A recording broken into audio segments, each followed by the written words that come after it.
अस्सलाम वालेकुम प्यारे बच्चों, आज हम सीखेंगे कि ज़ोए को किस तरह से लिखते हैं और ज़ोए से किन किन चीज़ों के नाम शुरू होते हैं। ज़ोए से ज़रूफ। अब हम देखते हैं कि ज़ोए को किस तरह से लिखते हैं। प्यारे बच्चों, ज़ोए को बिल्कुल तोय की तरह लिखते हैं, लेकिन इसके ऊपर एक नुक्ता भी लगाते हैं, तो फिर ये बन जाता है ज़ोए। अब हम इसको लिखने की मशक करते हैं। सबसे ऊपर वाले नुक्ते पे हम अपनी पेंसिल रखेंगे और तमाम नुकात को आपस में मिलाते हुए एक अलिफ बना देंगे और फिर इस तरह से छोटा सा कर्व इसकी साइड पे बनाएंगे और इसके ऊपर एक नुक्ता लगा देंगे, तो ये बन जाएगा ज़ोए। अब हम इसी तरह से एक और ज़ोए की मशक करते हैं।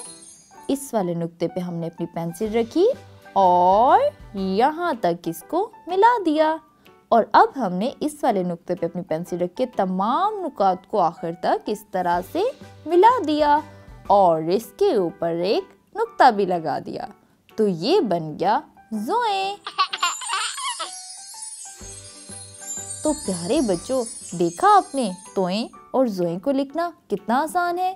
अब बाकी तमाम ज़ोए की मशक आप अपनी किताब पे करें और अपनी मामा को दिखाएं। तब तक के लिए अल्लाह हाफिज।